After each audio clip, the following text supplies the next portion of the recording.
Hello there my fellow Holotable heroes and welcome to the second episode of my free-to-play farming guide. Before we get into the episode 2, why don't we have a quick reminder what was happening in episode 1. So I'll hop over to my SWGOH for Life website, there'll be a link in the description below so you can go ahead and check it out if you want. So I guess the main point of episode 1 was getting to Galactic Legend Leia. This is obviously for new accounts starting, and also setting up groundworks for a lot of other farms, all thanks to the anniversary quests that be giving us a bunch of lightspeed tokens, which by the way, on Monday we have the very last one that will complete our Mandalorian quest, and that will be that. But as you can see in episode 1, we did a lot. We set up some ground teams to begin with to help us along the way. Then we transitioned, well, we still are kind of in the executor farm because of all these bounty hunter lightspeed tokens we were getting, giving us Millennium Falcon in the process. And then as well, finally, when we get the final Mandalorian quest complete, we'll be in position to work on Bow, and then some other bits and bobs in terms of Jedi. Mainly it was around Phoenix, as well, that kind of feeds into Chimera, and as well finally into Leia. And then we had the Ewoks that we had to get up and running for Leia, which gave us C-3PO, and obviously the Rebel quest, and the Empire quest, which eventually leads to the Grand Inquisitor unlock. But to be honest, I didn't really put more relics on my Inquisitors. You need to get them to Relic 5 so you can attempt the event, because until your guild is in a position to earn Riva shards, Inquisitors aren't really worth the investment. They're very subpar in faction, to be honest. And there you have it. That was kind of the episode 1, all kind of leading into Leia. Lots of stuff happening in the first 5 months since I started a new account, but obviously huge part of it was the lightspeed tokens. So episode 2 obviously won't be as eventful because things will slow down now a little bit, unless CG decides and go like, hey guys, we have a bunch of new quests for you in the next coming months, but I doubt it. But you know what, I wouldn't complain. So let's now head over to the episode 2 and see what we'll be working on in the continuation. So episode 2 builds on top of episode 1. So here we assume that, you know, what's in episode 1 you will have available by the time you start going into episode 2. Now, personally, I'm in a position where I do have to start transitioning into the episode 2 that we'll go through, even though I'm not finished yet with everything. I didn't unlock Leia, I didn't unlock Executor and Bow yet, but pretty much I'm there, I'm just working on relics. And while I'm relicking up all those units, I already have to start, you always have to start planning ahead. Okay, what am I farming next, gearing up next while I'm relicking the previous thing. So I already am transitioning here.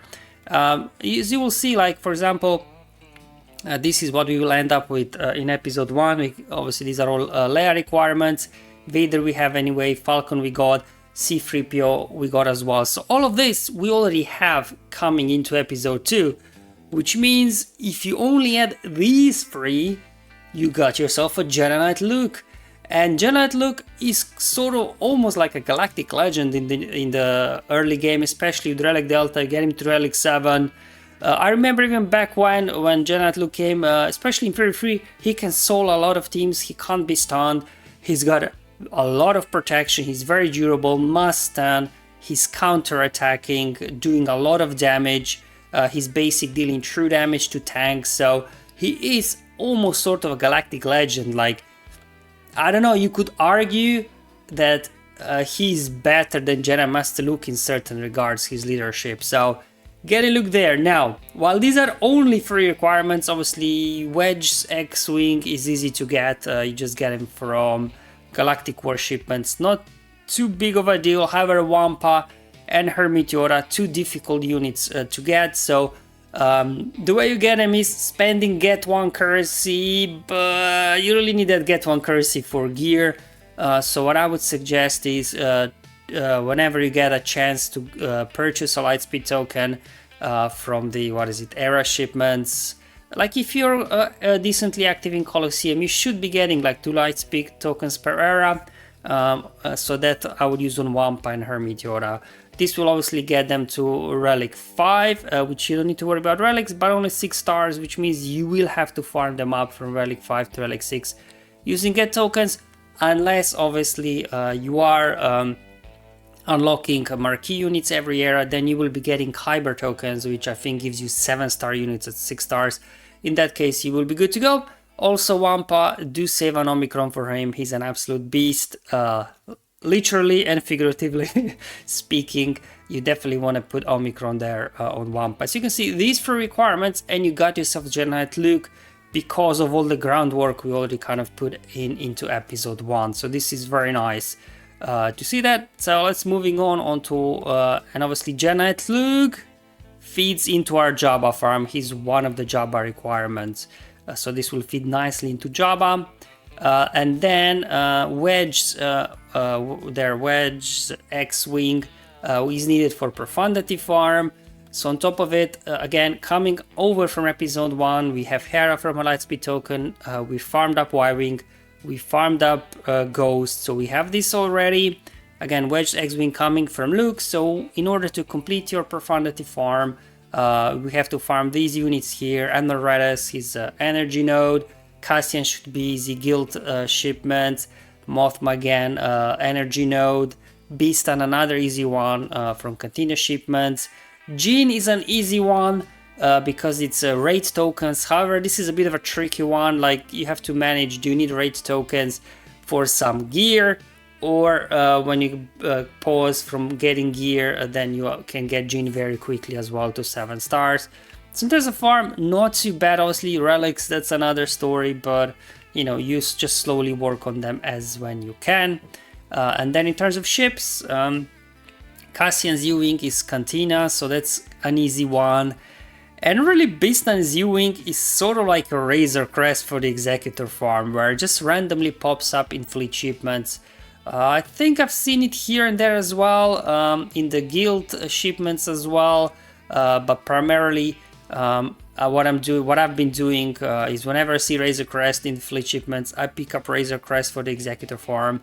And now, as well as I started my working towards Profundity while I'm finishing off Executor, then as well I started getting Bistan's U-Wing. So this kind of is really the main pain point, really. I think Bistan's U-Wing, you can't really farm it. So I always make sure that I do have about 1,000 fleet shipments currency on the side in case Razor Crest and U-Wing every day show up. Biggs X-Wing, like Wedge X-Wing, farmed from from Galactic War shipments, very easy farm. And then Outrider is a fleet energy farm, takes a while, and that's why I know we are still kind of finishing off our Executor farm, but I really want to stress that importance of ships. Number one, they're really your primary source of crystals if you can get to top of your fleet arena every day. And then also in Grand Arena, often people will neglect ships, so this can give you edge in Grand Arena, bringing you more crystals. And also something to consider with ships is, first of all, they're not accelerated farms, so the actual ships take long to farm. And after you do farm them up, guess what? You unlock a 4-star capital ship, which takes you another, without refreshes, another 18 months to get to 7 stars. So definitely these GL capital ships should be on top of your priority because they take a long time to get up and running fully. And then Outrider itself will feed into Jabba farm as well, so will be used there. Then let's also work on Starkiller. Personally, I've got already Mara from, I think there was an Unaligned Force user token on the Era rewards track, so I got Mara there. Then I had now 2 Era tokens from the Era shipments, so I unlocked Dash and Kyle. Kyle is then, obviously this will give you 6-star Kyle, and then you have to farm him up to 7 stars, which is fine. His node on fleet is actually very good because you're also earning a Raven's Claw shard, so that's for his ship, so it's kind of a 2-for-1. Dash Cantina farm, a bit annoying, they're getting in from 6 to 7 stars, but you know, I just kind of farm him when I'm waiting for my relic mats to pile up, and then as well Dash anyway is needed here for the Outrider, so kind of connection there. So for me personally, the only one still standing is Talon to do, but just, you know, especially Talon, it's a Cantina farm. So I'll again try to save up for the token, or maybe the next reward token for the era track will be Sith. Come on CG, make it happen. And this will then give you Starkiller, which again, like Wampa, you do want to obviously save up an Omicron for him, at least one, so that, you know, he becomes usable in Grand Arena. So this kind of feeds into Jabba, so obviously Jedi Luke feeds into Jabba, Outrider from Profundity feeds into Jabba. And then there's a lot of farms we have to do, unfortunately, here that we don't have yet. Luckily, we got Han and C-3PO in episode 1, and as well Fennec and Boba from their Lightspeed tokens from the quest. So at least 4 out of, I guess, these 12 requirements that still needs to be worked on are here. And then looking at the rest of the requirements, we have a mix, mostly energy farm, light or dark side. Their Kersantan Aura, Cantina farm. So, you know, especially whenever I see Cantina farm, if there is a Lightspeed token that you can use on one of these Cantina farms, I would go ahead and use them because Cantina is important for relics. And then we have Gamma Guard, his guild, what's it called, guild activity token or something like that. I forgot how this one is called. Greed is an easy one. Sheep, squad arena shipments, and then Mob Enforcer Cantina shipments as well. So Jabba's farm outside obviously of these two, Kersantan and Aura being Cantina farm, not too bad at all. Now the next portion will not feed into Jabba, but I just want to explain the reason why I will go there, because personally I still have lots of relicking to do for Executor and as well as Bow. And I do kind of have to now spend raid tokens on, instead of spending it on gear, I have to spend it on relic pieces, which means I'm a bit limited, especially for gear 12 to gear 13. So while I'm finishing off Executor farm, while I'm obviously working on the relics for Profundity, for Jabba, for Starkiller, then in the background I suggest as well we'll be starting on Jedi Knight Revan and Darth Revan farms. Luckily, I think these guys just need to go to gear 12, maybe sometimes even gear 11, I can't remember exactly, but they're not like very high gear requirements, so you have then, you know, not competing too much with your main farms, so you kind of have, you know, your basically Jedi Luke should be done rather quickly just to finish up, and then you have Profundity and Jabba farm going as your main farms, and then this is kind of a background farm as well, because it doesn't have high gear requirements for the unlock. And obviously once you get both Jedi and Darth Revan, you get Malak. Malak, and getting him to 7 stars with get, but at least now when you do unlock him at 5 stars, at least we can relic him now, so at least he'll be more usable than maybe before. And also, you know, you gotta think ahead, because after you finish off Profundity, you will want to start working on Leviathan. I know this is thinking very, very ahead, but probably by the time you finish Profundity, Jabba, all of this, episode 2, if you will be already at the point where you have enough GP to do the hard conquest and unlock Proving Grounds, and that's where you then start grinding those Malgus and Fury Interceptor shards, so you can eventually as well go for Leviathan. Again, ships should be priority, I already said it, why I think that is, maybe that's a topic for another video, but this essentially is the idea here behind the episode 2, kind of taking you know, what we've done in episode 1, all the groundwork, and do a quick win with Jedi Luke and Starkiller kind of with the Lightspeed tokens, so you kind of get 2 legendary units rather quickly up and running. And then you start off slowly with the Profundity farm, and then Jabba as well. You know, again, kind of utilizing what you farm depending on, you know, the Lightspeed tokens that we may be receiving. So just fit it around that. And then in the background again, you can just simultaneously work on the Jedi Revan farms as well, because only gear 12 requirements. So there you have it, guys. This will be now for episode 2 again, as mentioned before.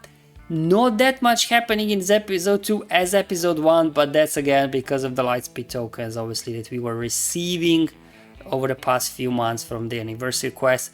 Things are kind of going now back to normal, where, you know, now we had like episode 1 and 2 in a single year, maybe now one episode will be enough for the entire year. I don't know, we'll see what happens. What I'll be trying to do in my new account, I gotta do some calculations now that I do have a decent fleet. I can climb to the top in my arena. I'm getting some good crystal income, so I do actually have calculations. Do I have enough now to actually go for 4 or even 5-star unlocks for every era, so I can get, you know, those 2 or 5 Kyber Lightspeed tokens, because that will obviously speed up the farm a lot. And there you go, guys, that's all really. Hopefully you find this episode 2 useful, helpful. Again, both episode 1 and 2 can easily be accessed from my SWGOH for Life website, and in the link description below if you do want to see, you know, what my plans are, or if you're just starting a new account, because these quests are still active until was it 18th of November this year, so it's not too late to start a new account if you haven't yet. I know running 2 accounts is a bit annoying, but like in my main account, it's mostly on autopilot. So really the most fun I'm actually having now with my new account, especially kind of Lightspeed tokens, a little bit changing the way you play and farm. So definitely feels like a whole different game than, you know, when I was playing it for the first time. So it doesn't really feel like I'm replaying it. And now as well with the era system as well, you know, brings in some different approach to how everything works.